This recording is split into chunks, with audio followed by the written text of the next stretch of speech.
What's going on, guys? Lee here from On The Scene, and I'm here a mere few hours away from their album release show with Jake and Matt from All Aboard Gloria. How's it going, dudes? Hello, Lee. Good, man. How are you? Jake, I'm good. Jake, you may recognise from Assimilate. Matt, you may recognise from pretty much every band in the area. It's like, we need a guitar player, let's go to Matt. You beat me to it. I was about to say exactly that. The musical prostitute himself. Yes. You should be proud. He's worth your money.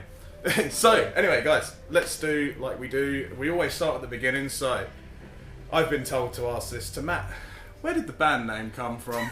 I'm letting you explain this because it's Alright. your fault. Yeah, it is my fault, and yeah, it's been a good 5 years in the making. I was sitting watching TV one day, and there was an episode of a certain program that I'm very ashamed of watching. And Do Say it. Say it. Was Say it it, Captain Matt. Bugwash? no, it wasn't Captain Bugwash. And It was 2.5 men. Nice. 2.5 men, and there's a lady hitting on Charlie Sheen, and she says, why don't you email me sometime, allaboardgloria@gmail.com, and I was like, you know what, All Aboard Gloria, I'll have that, and I thought it was pretty cool. So our email address is allaboardgloria@outlook.com, because hopefully some people will get a little bit confused when they try to email this lady. They'll end up with us, and we'll send them some dank shit. You might get an email from Charlie Sheen. Yeah. Maybe. Charlie Sheen looking for sex, and instead he gets Harry P. Same thing, really. Yeah, same thing. Just the same feeling over and over again. So, how did you guys all meet? I think it was just we all went to school together, really. Well, yeah, because we all played in sort of. I say we all. But me and you played in a lot of different bands in secondary school. I mean, Matt was in a band called Minority Rules, and I was in a band with my mates in my class, Paul and Sam. We started a band called Sexy Fish. Nice. And we needed a drummer. What So- kind of fish? I don't, well, what kind of Haddock. fish do you think is sexy? Haddock. Puffer fish. They got quite a. They yeah. can be fat and thin at the same time. Yeah, exactly. So it's good. But yeah, so we needed a drummer. So that's how I kind of met Matt, because he started drumming in that band, and he said, "Oh, I'll drum for your band if you play bass in my band Minority Rules." So then that's how I became a bass player. I just had to learn to join his band. Right. And when that eventually dissolved, it turned into All Aboard Gloria, because it was pretty much him playing guitar, me playing bass, and then we got George to play drums because he's the best. He is. He really is. Yeah, he's a good drummer. So I listened to the album on the way down here and while I was getting ready, and it's really good work. Like the drum work on it's really good, the vocal work's really good, the guitar work's really good. It's really good. You should listen to it. I have it here. This is it. You should check it out online. Was it Bandcamp? Isn't It's on Bandcamp. Is it Bandcamp, and it's free. You can today? download it for whatever you want. There's an option to download it for free. If you're feeling nice, you can download it and donate a little bit, and all the money's just going to go back into making more CDs. So the things you left behind, is that right? Yeah.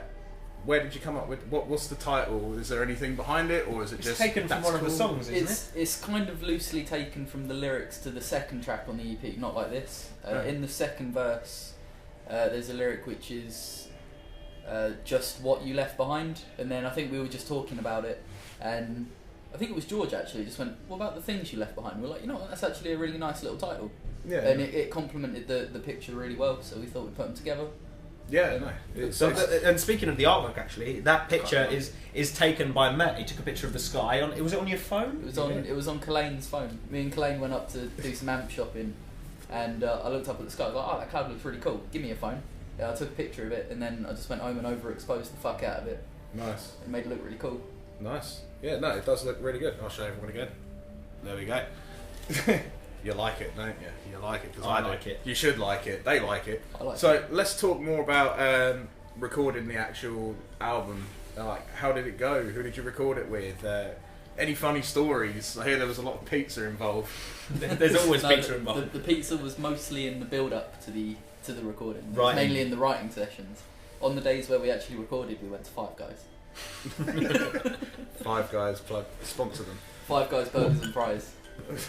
That's a new band, isn't it? Surely? Yeah, no, I mean, we recorded the EP with Steph Carter at, what's the studio called? The Youth Connection They Studio. call it Studio One. Studio 1, Yeah. at the bottom of the high street. And we had Taylor Chambers and Tom Townsend. Yep. Is that everyone who helped us? I'm pretty sure that was everyone that Yeah, helped so us. those three helped us record it, and Taylor Chambers also mixed and mastered it as well. And he took one thing, because all of our EPs that we've done before, we were very rushed. We sort of went into the studio. We're only in there for a day, Tried and to then do too much in too little time. So we'd always go, oh, we've got 8 hours. That's like 5 songs. Yeah. And then we end up with 2 songs we don't want to release and some that we're not 100% happy with. yeah. So And also the mixing was done really quickly as well, so it came out sounding not terrible but not good either. Whereas this time we're like, Taylor, you can take as much time as you need, just make it sound good. And I think he did that because we really like it. It sounds great. yeah, we did a demo for the first track of the EP, Pretend, with him last year. We released that back in May, and I got it. It's good. Oh, cheers, man. On the on the basis of that single, we said that we wanted to do a full EP with him, and we were happy with Pretend when we released it, but just all the mixes on this new EP they're just so much A lot better. It's so much better than I could have hoped for it to So sound. you re-recorded the single. Yeah. Right. We re-recorded that. It's a little bit faster than the last one. Yeah, I There's think that as a well. couple of changes in terms of like there's less lead guitar work in certain places, and overall I just think the whole EP just sounds a lot fatter. Yeah. I think he's done a fantastic job of doing it. Yeah, so big up Taylor Chambers And Tom for helping out. and Steph for letting us use the studio. Yeah. Yeah. And only mugging us off a couple of times as well. Yeah. While I was trying to record my vocals, he sat there with a Terry's chocolate orange, giving me the finger like that. Nice. So he was trying to put me off, but it was fun. Did it work?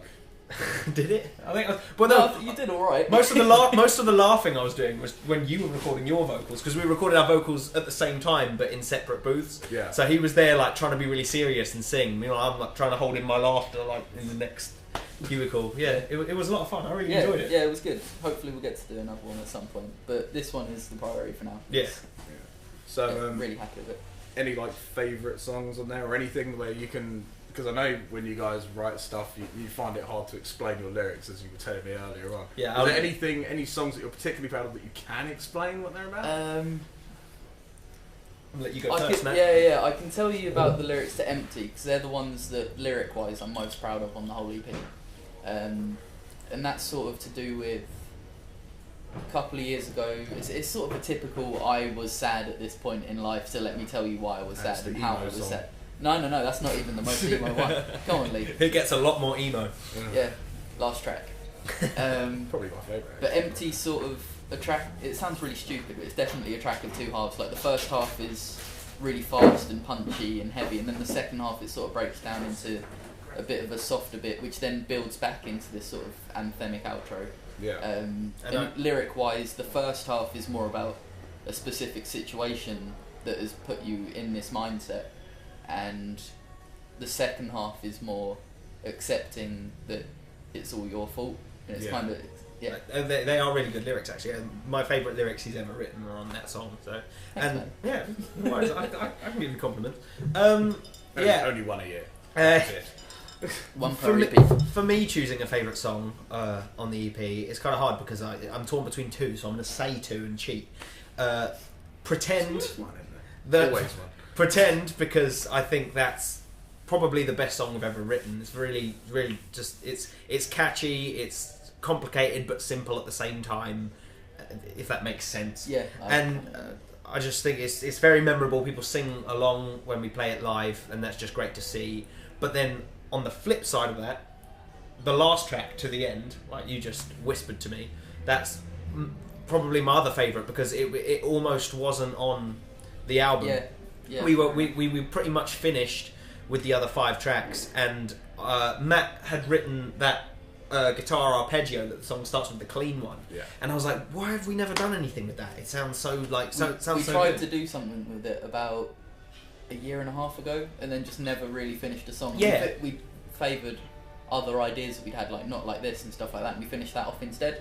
But then as it got closer to when we were going to go into the studio, I was just like, you know what, I'm going to sit down and try and turn this into something. So I sat there with that riff and kind of turned it into a song, and I was like, I showed it to the other guys, I was like, I've got this rough song, can we work on it and hopefully do it on the EP? And then we did, and it turns out to be, like I said, probably my favourite song. Yeah. I think it's just got It's always the ones you work hard for that, Yeah. that kind of have the best payoff, because it's something like you write this riff and then you don't know what to do with it, and then suddenly it just hits you and you're just like, we could do this with it. Yeah. Exactly, yeah. It was one of course. those moments, but it happened like, we finished it literally days before we went into the studio, and luckily it still sounds great. But like, especially towards the end of the song, just the sort of, the chorus is really anthemic, and then just just your years at the end. He's like, yeah, it's like, it's really good. Yeah, no, it's There's really, just really good. some really good drums, like all the way through the track anyway, but at the end there's some really punchy like bass drum stuff coming from George, and it really just drives it to the end. It's really, really good. And George isn't here to talk about it because No. he doesn't want to talk, but No, yeah, he will. George is great. Like, George, if you're watching, really, really good drum stuff. Really like Love you. you, George. We all love Love you. you. We all love you. So, have you got anything? I know you've just released this album, but have you got anything else in the pipeline for later on in the year? We've. Are you gonna do like a swift follow up? Well, I'd hope so. We're sort of playing about with some ideas at the moment. We've got a song that we didn't think would fit on this first EP that's been finished for a while now, called Hello. So we're gonna, whenever the next EP happens to be, that will be on there, because that's a really fun song. We played that live a couple of times and people seem to enjoy it. And we wrote another song recently which doesn't actually have a name at the moment. We've been playing it quite a lot, and it seems to be getting quite a good response, so I'd hope that that'll be on the next EP as well. Nice. It was just funny because we were working on some of these ideas earlier, and it's just like it's our EP release show today for the things we left behind, and we're spending the whole day working on the next one already. It's like we're almost too productive. Well, no, it's to make up for all the time and pizza and everything it's taken to get this first one out, really. That 25 minutes we wasted on eating pizza, we must make it up. 25 minutes? Are you rushing? Per time? No, per I'm slice. I'm a fat guy, I don't take my time with food, I don't play with it, I get on with it. Fair enough. I'm telling you, Fair Domino's and Pizza Hut, we've God, the amount of money we've spent on fast food and pizza probably outweighs the amount that we've spent on mixes and artwork.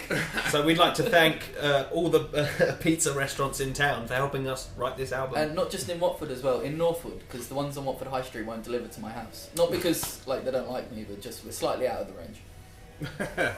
So, one thing we have skipped actually, and I've always sort of been curious about, is who are like your musical influences? Oh God. What, and also sort of what inspires you, like when you come up with stuff. Like, say when you write a song, what sort of things inspire you to write a song?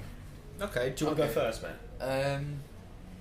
That's right. You can go first. Oh, great. Okay, well, Listen to me. well, I mean, bands that inspire me, I seem to get inspired by just loads of different bands from different styles, just because things that sound sort of unique, and it doesn't have to be like really crazy sounding, like, or off the wall, just bands that have their own sound are the bands that I like to listen to the most. So like, obviously my favourite band is Nirvana, but then I also take influence from really heavy bands like Slipknot, and then like really soft piano bands like Keane's first album. I love Keane's first album, and that's some. Can't say I've listened to Yeah, it.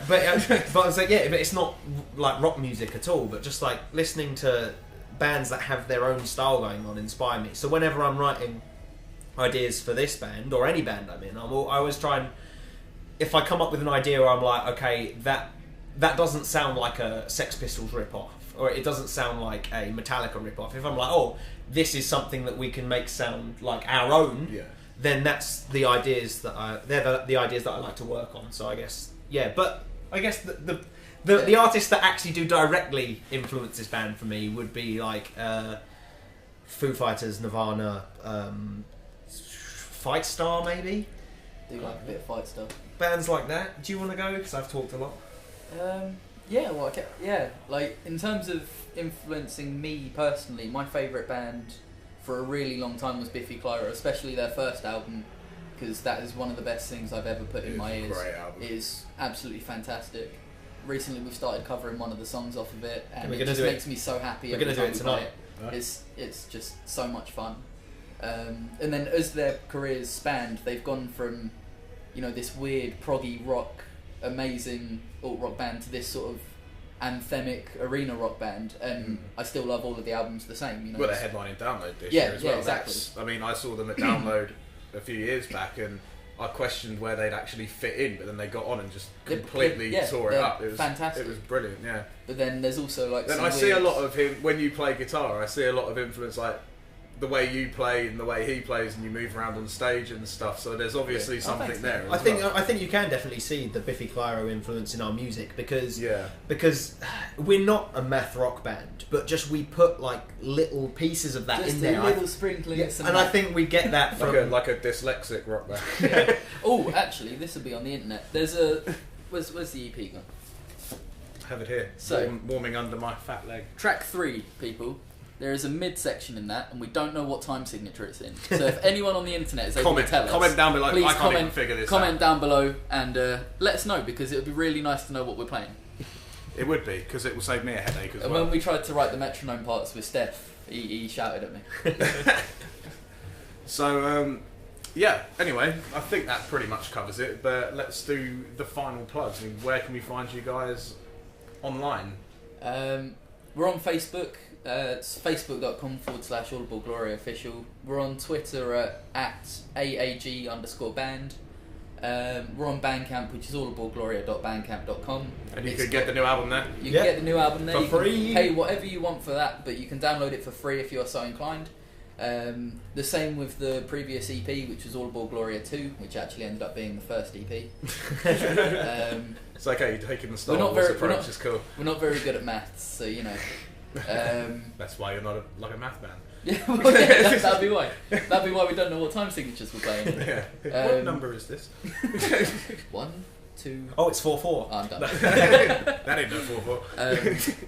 But yeah, check it out online. The EP is called The Things You Left Behind. We are Audible Gloria, and hopefully there'll be some more from us in the future. Here's hoping. And we're looking forward to playing a show tonight. We're here at the Old Brewery in Watford, which is the rebranded gig room at the Flag. We're playing with Jay Aldridge, who's the drummer from Silo 18. He's just released an EP of acoustic music, which is fantastic. We've got the 924s, who are some friends that we played with about 2 years ago. Who we've all seen before. Yep, who Leah's interviewed Go before. back and check the interview out. It's from Independent Venue Music Week. And a band that I haven't seen live before, but I've watched them on YouTube and they're really, really good, and their name's In Air. So yeah, check them all out, and hopefully, check us out. Let us know what you think. Give it a share, show your nan. Just get it out there. We just want people to listen to it, man. So do just that. I'm going to thank you guys for your time, because I know you've got to set everything up and sound check, and we need to have a drink before I depart. Yep. And hope it all goes well tonight. Sorry I can't stick around and that, but I hope it all goes well. Yep, guys, check out the album, check them out online, give them a like, give them a share. If you like this video, please like it, give it a share. You can follow me on Facebook, you can follow me on Instagram, which doesn't happen very often with stuff, and Twitter. So thanks guys, thanks for watching, thank you guys, and I'll see you all in the next one.